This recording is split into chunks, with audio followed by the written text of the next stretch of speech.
नमस्कार, स्वागत है आप सभी का हमारी इस खास पेशकश में। मैं हूं प्रीति सिंह। संसद टीवी आपके लिए लेकर आया है ये खास सीरीज अभिनव पहल। लोक प्रशासन में उत्कृष्टता के लिए प्रधानमंत्री पुरस्कार यानी prime minister's awards for excellence in public administration का उद्देश्य समाज के ऐसे अधिकारियों और संस्थाओं को पुरस्कृत करना, सम्मान देना है जिन्होंने देश और समाज के लिए विशेष कार्य किए हैं। सरकार और आम जनता के बीच पारदर्शिता को बढ़ावा देने के लिए इन अवार्ड को रिवैम्प किया गया है।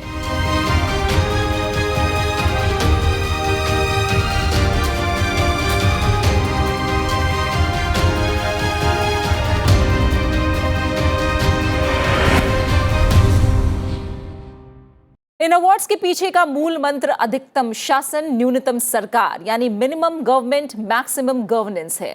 किसी भी देश के विकास की राह उसकी छोटी छोटी इकाइयों के विकास से ही होकर गुजरती है। ऐसे में हर एक जिले का आर्थिक विकास और इस दिशा में जिला कलेक्टरों का काम बेहद अहम हो जाता है। उनके काम और प्रदर्शन को मान्यता देने के लिए ये अवार्ड, ये सम्मान एक बार फिर नए कलेवर के साथ दिए गए हैं। इस सम्मान को पाने वाले और इसकी पूरी रूपरेखा में अहम योगदान देने वाले 3 खास मेहमान आज हमारे कार्यक्रम का हिस्सा बन रहे हैं। हमारे साथ हैं इन अवार्ड्स के पीछे एक नई सोच के साथ इन्हें रिकंस्ट्रक्ट करने में अहम भूमिका निभाने वाले वी श्रीनिवास जी, जो कि सचिव है प्रशासनिक सुधार और लोक शिकायत विभाग भारत सरकार में। आपका बहुत बहुत स्वागत है वी श्रीनिवास जी, शुक्रिया हमारे साथ इस कार्यक्रम में जुड़ने के लिए। इसके अलावा हमारे साथ जुड़ रहे हैं इस बार एक्सीलेंस अवार्ड से सम्मानित अनुराग जैन जी, जो कि सचिव हैं केंद्रीय सड़क परिवहन और राजमार्ग मंत्रालय में। अनुराग जी, आपका भी बहुत बहुत स्वागत है। और अनुराग जी को प्रधानमंत्री गति शक्ति नेशनल मास्टर प्लान में उत्कृष्ट कार्य के लिए सम्मानित किया गया है। साथ ही हमारे साथ हैं प्रमुख सचिव स्वास्थ्य गुजरात सरकार शामीना हुसैन जी, जिन्हें Gujarat state organ and tissue transplant organisation में इनोवेटिव इनिशिएटिव्स के लिए पीएम एक्सीलेंस अवार्ड दिया गया है। शामीना जी, आपका भी बहुत बहुत स्वागत और शुक्रिया आप तीनों मेहमानों का मेरे साथ इस चर्चा में जुड़ने के लिए, इस कार्यक्रम में जुड़ने के लिए। आप तीनों मेहमानों के साथ हम बारीकी से समझेंगे और जानेंगे क्यों और कैसे एक्स्ट्रॉर्डिनरी और इनोवेटिव कामों के जरिए जिले की और सरकारी संस्थाओं की कायापलट हो रही है। जानेंगे अधिकारी किस तरह की पहलों के जरिए आर्थिक विकास, संस्थाओं में सुधार, आम आदमी की भागीदारी, शिकायतों के निवारण जैसे तमाम पहलुओं पर जमीन पर काम कर रहे हैं। और आइए पहले prime minister's awards for excellence in public administration के बारे में थोड़ा जानते समझते हैं। भारत, जहां सपने जैसा सच और इसी सच के सम्मान का उत्सव है। Prime minister awards for excellence in public administration. Civil service का सबसे बड़ा काम ये कभी भी हमारे लक्ष्य से ओझल नहीं होना चाहिए। हमारे हर काम में कसौटी एक होनी चाहिए, इंडिया फर्स्ट, नेशन फर्स्ट। मेरा राष्ट्र सर्वोपरि। परिवर्तन लाने का सामर्थ्य देश में है और सिर्फ हम ही विश्वास लेके जी रहे ऐसा नहीं, दुनिया बहुत बड़ी आशा के साथ हमारी तरफ देख रही है। तब हमारा कर्तव्य बनता है कि उस कर्तव्य की पूर्ति के लिए हम अपने आप को सज्ज करें। कभी अपने आंगन में पानी का बहना भी सपनों की लिस्ट में अव्वल हुआ करता था। अब जो है हमारे पानी से हमको भरपूर मिल रहा है। हमारे यहाँ घर में गंगा बह रही है। आज बेवजह प्यास की कहानी पुरानी हो चुकी है। सेहत, जिसकी सुरक्षा जेब के सामने अक्सर छोटी पड़ जाती थी। मुझे अपनी गर्भावस्था के दौरान सभी मुफ्त सेवाएं मिली। अब उन्हें भी निरोग रहने की समानता का मौका मिल रहा है। आयुष्मान भारत की वजह से अब मुझे किसी के सामने हाथ फैलाने की जरूरत नहीं है। क्या हमारे बच्चे भी वो सब कुछ कर पाएंगे जिसे दर्जे ने हमसे दूर रखा था? क्या वो भी अपनी मर्जी की ऊंचाई छू पाएंगे? जो प्राइवेट विद्यालयों में फैसिलिटी है, वो सारी फैसिलिटियां हमारे इस गांव के विद्यालय में उपलब्ध है। इस नई रोशनी में जो दिख रहा है वो कभी सपना ही तो हुआ करता था, जिसे अब रचने की, सच करने के नए नए रास्ते मिल गए हैं। ये नए नए तरीकों से नए नए आयाम तय करना। अब हार्ट ट्रांसप्लांट के बाद मैं अपना फ्यूचर बना सकता हूँ, सही से काम कर सकता हूँ। नई नई बुलंदियों पे पहली दफा पांव रखना। मिशन युग की वजह से ही जम्मू एंड कश्मीर के 1000 युवा वो आज किसी न किसी रेपुटेड इंस्टीट्यूट में पढ़ रहे हैं। पहली दफा इनोवेशन का रेवोल्यूशन बनना और भविष्य की हर चुनौती का सॉल्यूशन ढूंढना। संकल्प की सिद्धि में, समग्र समृद्धि में। अपने डिस्ट्रिक्ट बारामूला को देश का नंबर 1 डिस्ट्रिक्ट बनाएंगे। जन चेतना की नई जागृति में, प्रगति की नई संस्कृति में, जो रच रहा है अमृत काल का आकार और कह रहा है विश्व से, हम सब हैं भारत, जहां हर सपना होता है सच।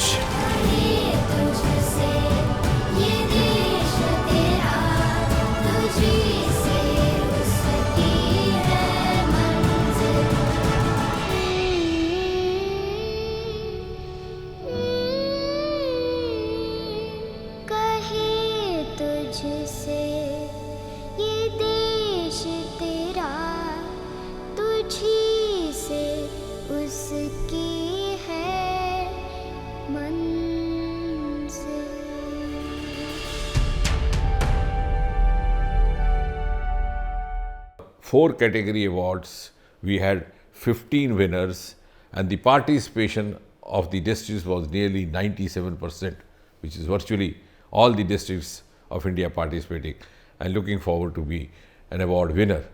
And I think by doing so, Prime Minister Modi did not only motivate or ignite a sense of competitiveness among the young collectors and their teams in respective districts, but at the same time also enabled a more effective implementation of the flagship programs that had been designated for the competition for the awards in that given year. I'm glad, I must compliment the Sansad TV for having taken upon itself the task of showcasing each of these 5 award winners and their performance by way of depicting the stories, the success stories, how they went about implementing these flagship programs and creating an example for others to follow. और शुरुआत we Srinivas जी मैं आपके साथ करूंगी। मोटे तौर पर हमने जानने समझने की कोशिश की इन अवार्ड्स के बारे में और 21 अप्रैल को पिछले महीने प्रधानमंत्री ने ये अवार्ड्स दिए हैं, लेकिन इस बार की अगर अवार्ड्स की बात करें तो कई सारी खासियतें भी इससे जुड़ी रही, कई रिकॉर्ड्स रहे एंट्रीज को लेकर, नॉमिनेशंस को लेकर। थोड़ा बताइए इन पुरस्कारों के बारे में, कितनी प्रविष्टियां रहीं, साथ ही कितनी कैटेगरीज में पुरस्कार दिए गए इस बार? Prime minister's awards for excellence in public administration 2022 scheme के तहत 743 ज़िलों ने भाग लिया था, जो भारत के 97% डिस्ट्रिक्ट्स इसमें एनरोल हुए थे। कुल 2520 एप्लीकेशंस इसमें नॉमिनेशंस के रूप में डिस्ट्रिक्ट कलेक्टर्स, स्टेट गवर्नमेंट्स तथा सेंट्रल मिनिस्ट्रीज द्वारा प्रेषित किए गए। और इतने भारी तादाद में नॉमिनेशंस प्राप्त होना देश भर के सिविल सर्वेंट्स में इस स्कीम के बारे में उत्सुकता और कमिटमेंट के बारे में रिफ्लेक्ट करता है।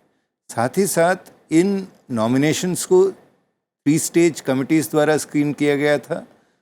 सबसे पहले स्क्रीनिंग कमिटीज़ थे additional secretaries of government of India के स्तर पर, तथा एक्सपर्ट कमिटी थे secretaries to government of India के स्तर पर, और फिर एम्पावर्ड कमेटी ने स्क्रीन किया जो कैबिनेट सेक्रेटरी के स्तर पर। और कई बार नॉमिनेशन प्रोसेस को कॉल सेंटर के माध्यम से तथा स्पॉट स्टडी रिपोर्ट्स के माध्यम से एग्जामिन किया गया। तो जो अवार्ड के फाइनल स्टेज पे पहुँचे हैं और जो अवार्डी हैं निश्चित रूप से सराहनीय पात्र हैं और उत्कृष्टता के सर्वोच्च पटल पर पहुंचे हुए हैं। ये स्कीम्स इस वर्ष सैचुरेशन अप्रोच को लेते हुए लिए गए थे, ताकि लास्ट माइल सिटीज़न को एम्पावर करने के लिए और क्वालिटेटिव गवर्नेंस मॉडल्स को रूपरेखा मद्देनज़र रखते हुए स्कीम को स्ट्रक्चर किया गया।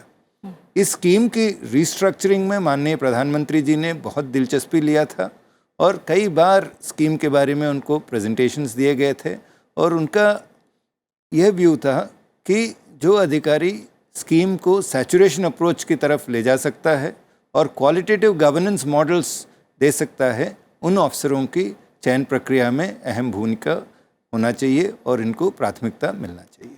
बिल्कुल। तो ये जो तमाम खास बातें हैं वी श्रीनिवास जी वो आपने बताई हैं। कुछ और पहलुओं पर आगे हम आपसे चर्चा करेंगे। अनुराग जैन जी, फिलहाल आपसे अगर हम समझें, आपको पीएम गति शक्ति मास्टर प्लान के लिए ये सम्मान दिया गया, कितनी बड़ी उपलब्धि माना जाए और कितना खास पल रहा ये आपके लिए, और साथ ही जो गति शक्ति के पीछे, इस प्लान के पीछे जो टीम काम कर रही है, उनके प्रयासों के बारे में थोड़ा हमें बताएं। पीएम गति शक्ति बहुत बड़ा ट्रांसफॉर्मेशनल कदम है देश की गवर्नेंस में। पीएम गति शक्ति एज ए कंसेप्ट जो माननीय प्रधानमंत्री जी ने दिया, ये हम लोग एक प्रेजेंटेशन सबसे शुरू में लेके गए थे कि हमारे जो नए टाउनशिप्स बनने हैं, इंटीग्रेटेड टाउनशिप्स उद्योगों के लिए, उसके कुछ प्रोजेक्ट्स लेके गए थे। तो माननीय प्रधानमंत्री जी का डायरेक्शन ये था कि आपने ये किस प्रकार से सेलेक्ट की, क्या इसके पीछे इंटीग्रेटेड सोच है। वहाँ से ये चीज़ बढ़ते बढ़ते आगे पीएम गति शक्ति के कंसेप्ट तक पहुँची। तो जो होता है कि सरकार में एक डिपार्टमेंट को दूसरे डिपार्टमेंट के बारे में कुछ ज़्यादा पता नहीं होता, तो जिसको कहा जाता है कि डिपार्टमेंटल साइलोस की वर्किंग। एक डिपार्टमेंट सड़क बनाता है, दूसरा डिपार्टमेंट 6 महीने बाद उसको खोदने पहुंच जाता है। इस प्रकार की चीज़ें हम लोगों ने बहुधा देखी हुई हैं।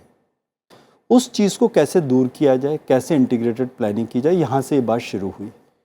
तो इसको करने में जब कैबिनेट नोट इसका मंजूर हुआ, इसको लॉन्च किया गया, उसके बाद बहुत मेहनत हुई, क्योंकि इसको उतारने में पूरी सरकारों का मैं इसलिए कह रहा हूँ, भारत सरकार के इनिशियली हम लोगों ने इसमें 23 डिपार्टमेंट के साथ शुरुआत की थी। 7 डिपार्टमेंट जो इंफ्रास्ट्रक्चर बनाते हैं, 16 डिपार्टमेंट्स जो कि इसका उपयोग करते हैं, जिनको हम इकोनॉमिक मिनिस्ट्रीज़ कहते थे, उनसे 23 डिपार्टमेंट से शुरुआत की।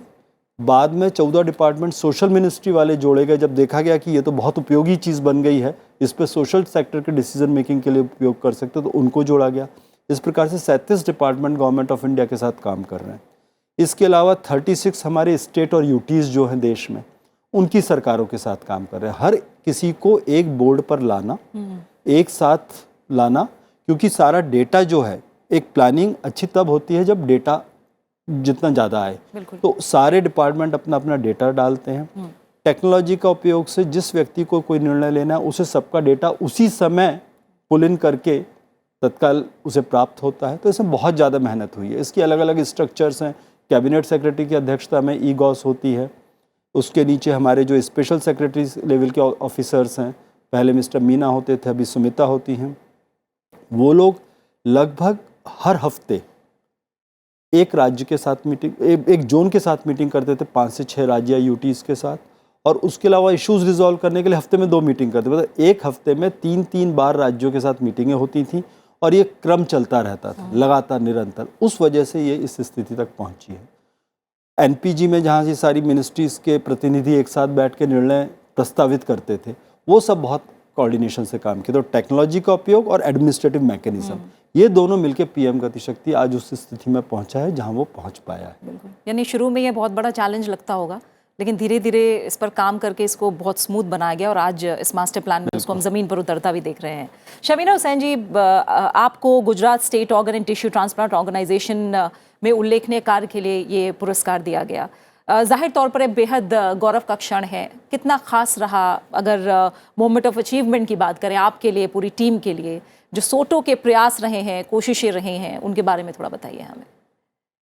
गुजरात को जो इनोवेशन कैटेगरी में state organ and tissue transplant organisation में हमें एक इनोवेटिव जो सरकारी क्षेत्र में जो हमने ऑर्गन रिट्रीवल और ऑर्गन ट्रांसप्लांटेशन का पूरा काम किया है, और उसे 15 साल में हम इस स्टेज पे लेके आए कि प्राइवेट सेक्टर के साथ हम कदम से कदम मिला के सरकारी हॉस्पिटलों में भी अंगदान और अंग प्रत्यारोपण का काम करवा रहे हैं। इसका हमें अवार्ड मिला है, और आदरणीय प्रधानमंत्री जी के हाथ से हमें अवार्ड मिला।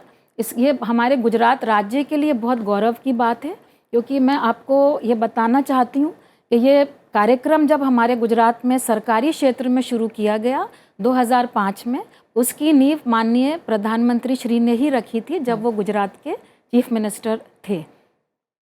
बिल्कुल हमारी जो टीम है डॉक्टर्स की, सर्जन्स की, पैरामेडिक्स की, उनके भी अथक प्रयास हैं इस अवार्ड के पीछे। और उससे भी ज़्यादा जो डिसीज्ड ऑर्गन के परिवार के सदस्य हैं जिन्होंने इतना बड़ा महादान का एक निर्णय लिया और बहुत ही मुश्किल घड़ी में ये निर्णय लिया जाता है।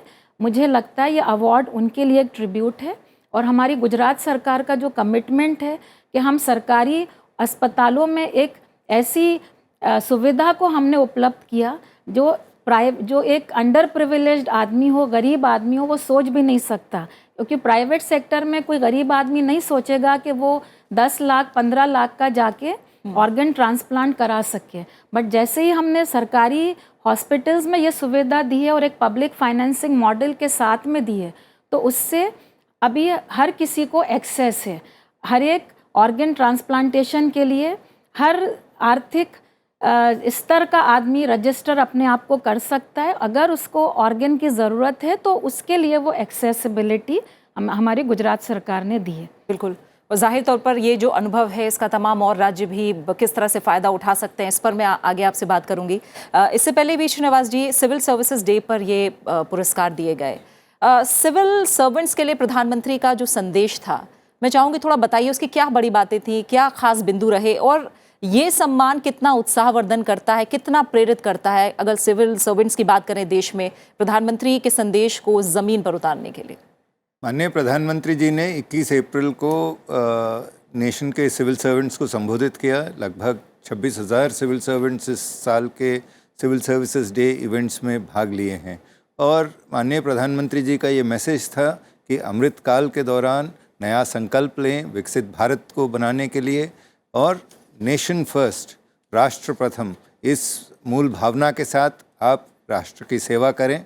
साथ साथ निडर होकर काम करें, विदाउट फियर और फेवर आप निर्णय लें, और फैसले जो लेते हैं उस पर एज पर लॉ होना चाहिए, और absolutely with a clear conscience and transparent decision making में आप भाग लें।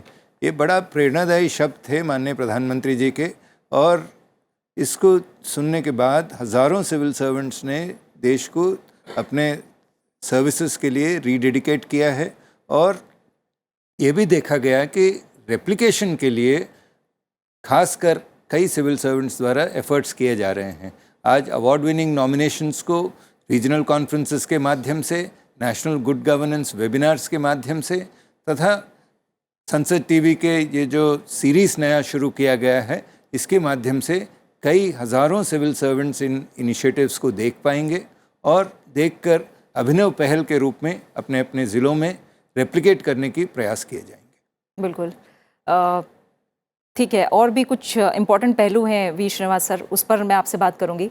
अनुराग जी, अगर मैं पीएम गति शक्ति प्लान की बात करूं, जैसा आपने भी कहा कि बहुत महत्वाकांक्षी ये प्लान है और अपने आप में इसमें कुछ चैलेंजेस भी थे जिन पर ध्यान दिया गया, और उसके बाद हम इस विजन को आगे बढ़ता देख रहे हैं। अगर इस प्लान को लेकर बात करें तो आने वाले साल में अगर हम राष्ट्रीय स्तर पर बात करें या राज्यों के स्तर पर बात करें या फिर स्थानीय स्तर पर बात करें, कैसे फ़ायदा होगा यहाँ सरकारों को? आप सब लोगों ने ध्यान दिया होगा कि पिछले कुछ सालों में इंफ्रास्ट्रक्चर पे बहुत ज़्यादा फोकस बढ़ाया गया है। मात्र 4 साल के दौरान कैपिटल बजट जो है भारत सरकार का है 3 गुना बढ़ा दिया गया है। इस साल के बजट में 10 लाख करोड़ रुपए का प्रावधान था। राज्यों को इंटरेस्ट फ्री लोन की व्यवस्था की गई जिससे कि वो भी इंसेंटिवाइज होते हैं कैपिटल एक्सपेंडिचर के लिए। तो ये जो इंफ्रास्ट्रक्चर का फोकस है देश को बहुत आगे ले जाएगा।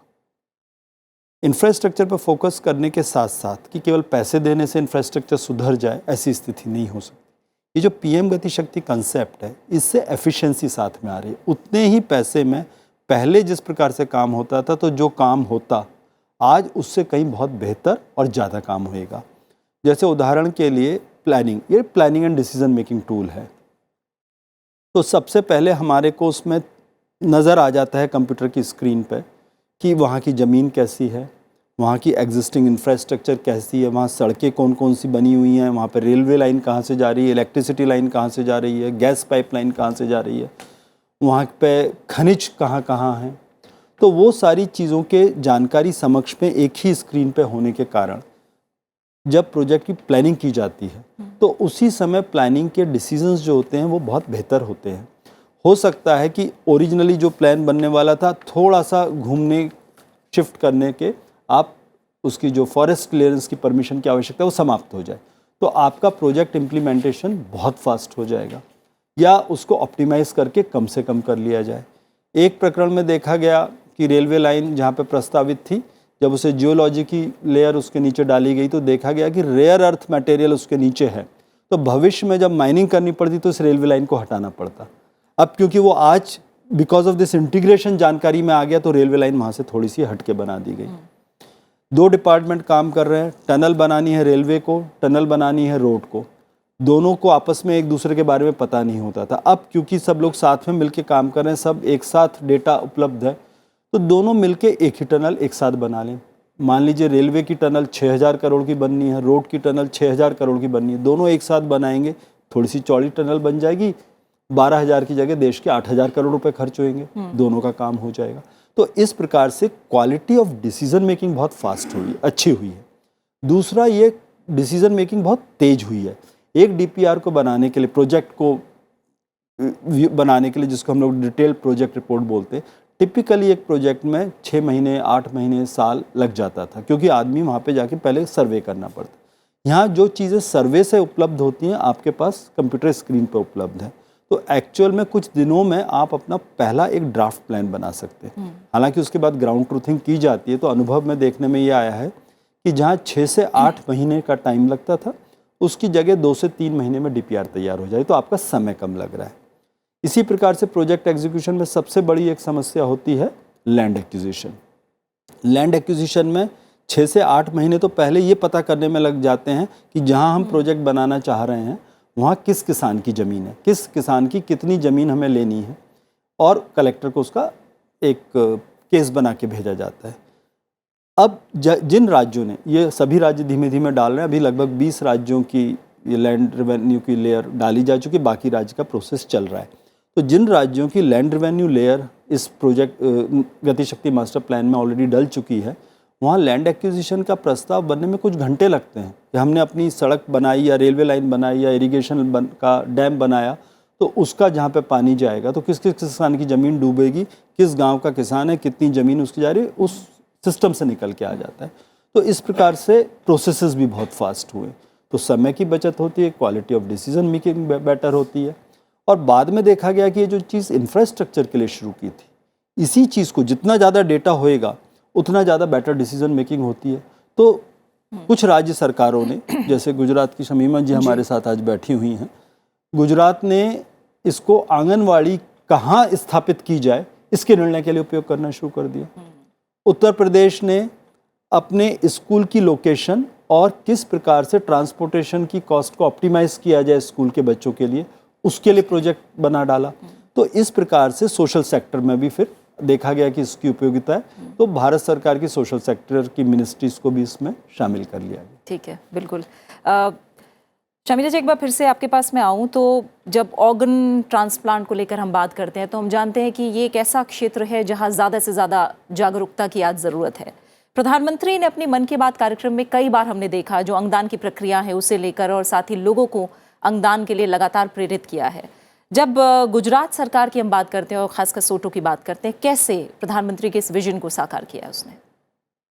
जैसे मैंने आपको बताया कि 2005 से हमारा जो सोटो के पहले जो एक ऑर्गन ट्रांसप्लांटेशन का इकोसिस्टम था, वो बहुत अच्छी तरह गाइडलाइंस बनाई गई, नीति नियम बनाए गए, पारदर्शिता आए। उस हिसाब से हमारे यहाँ सोटो और एक्ट में जो अमेंडमेंट्स आए उससे भी पहले गुजरात में ये पहल की गई थी। हमने सबसे पहले ट्रांसप्लांटेशंस किडनी के शुरू किए थे हमारे institute of kidney disease and research centre में, और उसके बाद 2008 में गुजरात में सरकारी हॉस्पिटल में, इसी हॉस्पिटल में लिवर का ट्रांसप्लांट शुरू किया गया, और 2013 में हमने पैनक्रियास का भी ट्रांसप्लांट सरकारी क्षेत्र में किया। 2013 में हमने रोबोटिक्स की टेक्नोलॉजी से भी किडनी ट्रांसप्लांटेशन शुरू करे, और अब आज की डेट में हमने 550 से भी ज़्यादा रोबोट्स के द्वारा ट्रांसप्लांटेशन किडनी में किए हैं। जो सरकारी हॉस्पिटल्स को ऑर्गन रिट्रीवल और ऑर्गन ट्रांसप्लांटेशन सेंटर्स के रूप में जो विकसित करने का एक जो काम हमारे राज्य में हुआ है वो किसी और राज्य में अभी तक उस बिल्कुल, स्तर और जो पे डेटा आप बता रही है वो अपने आप में कहीं ना वो कहीं एक- दिखा रहा है कि कितना महत्वपूर्ण काम हुआ है। अगर आप मुझे संक्षेप में बताएं कि जो बाकी राज्य हैं वो कैसे इस अनुभव का लाभ ले सकते हैं। ये गुजरात में जो सरकारी हॉस्पिटल में ये कार्यक्रम विकसित किया गया है वो दूसरे राज्यों में अगर हमें करना हो तो एक तो हमें उनको हमारे हॉस्पिटल्स को स्वायत्तता थोड़ी देना पड़ेगी, उनको कंप्लीट एक इंडिपेंडेंस और डिसीजन मेकिंग की। हमारे गुजरात में जो Gujarat university of transplantation sciences की स्थापना की गई थी वो उसकी वजह से हमें ट्रेंड स्किल्ड जो सर्जन्स हैं, डॉक्टर्स हैं, फेलोज़ हैं, वो सब मिलते हैं। पैरामेडिक्स के भी कोर्सेज वहाँ होते हैं। वो हर एक राज्य में ये प्रयास करना पड़ेंगे कि ट्रांसप्लांट और रिट्रीवल के जो एक्सपर्ट्स हैं वो जो हमें जिस प्रमाण में जिस नंबर्स में चाहिए वो हमको मिलते रहें। उसके लिए सभी राज्यों को जो नोटो का भी एक मैंडेट है कि आपको रिसर्च और एजुकेशन को भी इस प्रोग्राम के साथ में जोड़ना है, वो करना पड़ेगा। फिर लेटेस्ट टेक्नोलॉजी NABH के एक्रेडिटेशन जो हमारे हॉस्पिटल के लिए जो एक्रेडिटेशंस चाहिए वो होना चाहिए और हमारे डॉक्टर्स और सर्जन्स को पूरा प्रोत्साहन देना चाहिए। बिल्कुल बिल्कुल। इसके अलावा अनुराग जी, मैं थोड़ा सा आपसे समझना चाहूँगी, जो सड़क राजमार्ग और परिवहन मंत्रालय है उसकी भूमिका जाहिर तौर पर जो PM गतिशक्ति मास्टर प्लान है उसमें बेहद महत्वपूर्ण है। कैसे इस मंत्रालय के सचिव के रूप में आप इस प्लान को अपने मंत्रालय में यूटिलाइज करेंगे? ये देखा जाए तो PM गति के शक्ति के सबसे बड़े उपयोगकर्ता जो हैं रेलवे मंत्रालय और सड़क में MRTH हैं। हमारी पूरी प्लानिंग अब इसके ऊपर होती है। जो NPG के थ्रू जो अभी तक प्रोजेक्ट्स 5 लाख करोड़ से ऊपर के मंजूर हुए हैं देश में, उनमें सबसे बड़ा योगदान रेलवे और रोड डिपार्टमेंट का है। आगे हमारे जितने प्रोजेक्ट्स आ रहे हैं वो प्रोजेक्ट्स इसी प्लेटफॉर्म के ऊपर डिज़ाइन हो रहे हैं। दूसरा हम लोग उपयोग कर रहे हैं कि किस प्रकार से हमारे को प्लानिंग में शुरू में ही ये पता लगे कि कौन से प्रोजेक्ट्स ऐसे होंगे जो देश के लिए ज़्यादा उपयोगी होंगे। ठीक है। जैसे कि इसकी एक NPG में पूरी डिटेल डिस्कशन हुई और हम लोगों ने एक क्रिटिकल इंफ्रास्ट्रक्चर गैप निकाला। क्रिटिकल इंफ्रास्ट्रक्चर गैप ये कि कहीं पे मान लीजिए पोर्ट है और उसके आसपास से नेशनल हाईवे जा रहे हैं और वहाँ पे कैपेसिटी कांस्टेंट है, तो वहाँ पे हमें एक्स्ट्रा पहले बनाने पड़ेंगे। उनको क्रिटिकल गैप्स कहा गया। उदाहरण के लिए लें एक एयरपोर्ट जो कि सिविल एविएशन मंत्रालय बना रहा है, वो अभी कागज़ पर है। वहीं पे बगल से हमारी सड़क बन रही है, वो भी कागज़ पर है। दोनों को जब एक दूसरे के बारे में नहीं पता, दोनों का लेआउट बन गया था। पर जब ये PM गतिशक्ति आया तो देखा कि अरे बगल में ये एयरपोर्ट है, तो उसको थोड़ा सा घुमा के बना दिया गया जिससे कि एयरपोर्ट भी नेशनल हाईवे से कनेक्ट हो जाए। बिल्कुल। तो इस प्रकार से नंबर 1 डिसीजन मेकिंग में कि कौन से प्रोजेक्ट्स को हमें पहले लेना है और कैसे उसकी बेटर प्लानिंग होनी है, ये सिनर्जी के साथ अब हम लोग निर्णय ले रहे हैं जिससे कि money is much better spent. बिल्कुल। और श्रीनिवास जी, आज के इस कार्यक्रम के साथ ही हम PM awards for excellence in public administration पर 15 एपिसोड की जो श्रृंखला है उसकी शुरुआत कर चुके हैं। दर्शकों के लिए आपका क्या संदेश है? इस कार्यक्रम के माध्यम से आम नागरिक को यह पता चलेगा कि केंद्र सरकार, राज्य सरकारें तथा ज़िला प्रशासन उनकी ज़िंदगी को बेहतर बनाने के लिए निरंतर प्रयास कर रहे हैं। PM awards for excellence in public administration एक बहुत ही अनोखा पहल है और कई नवाचार कलेक्टर्स ने किए हैं। और इस वर्ष के जो स्कीम था इसमें 4 प्रायोरिटी सेक्टर प्रोग्राम्स थे: समग्र शिक्षा, हर घर जल, हेल्थ एंड वेलनेस सेंटर्स और एस्पिरेशनल डिस्ट्रिक्ट्स प्रोग्राम। साथ ही साथ इनोवेशंस कैटेगरी में innovation district level, innovation state level और इनोवेशन सेंट्रल लेवल पे अवार्ड्स दिए गए हैं। और हर एक अवार्ड का एक एक एपिसोड में दर्शाया जाएगा और जो नवाचार और जो मेहनत उस टीम ने किया है उस ज़िले में, खास करके आप देखेंगे एस्पिरेशनल डिस्ट्रिक्ट प्रोग्राम में बारामूला को पुरस्कृत किया गया है और बारामूला में बहुत ही प्रशंसनीय काम हुआ है और आप कई बेनिफिशरीज जो कहते हैं हमें बारामूला को प्रथम स्थान पर ले जाना है। और एक और ज़िला जो एस्पिरेशनल डिस्ट्रिक्ट्स प्रोग्राम के तहत जो पुरस्कृत हुआ है ये गुमला, झारखंड के रिमोट डिस्ट्रिक्ट्स हैं। इनमें बहुत सराहनीय काम हुआ। और अगर गुमला में इस प्रकार से ट्रांसफॉर्मेशन हो सकता है, बारामूला में जो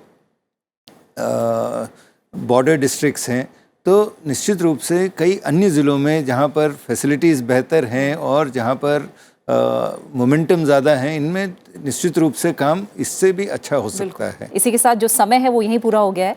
वी श्रीनिवास जी आपका, अनुराग जैन जी आपका, शमीना जी, आप तीनों मेहमानों का बहुत बहुत शुक्रिया मेरे साथ इस कार्यक्रम में जुड़ने के लिए।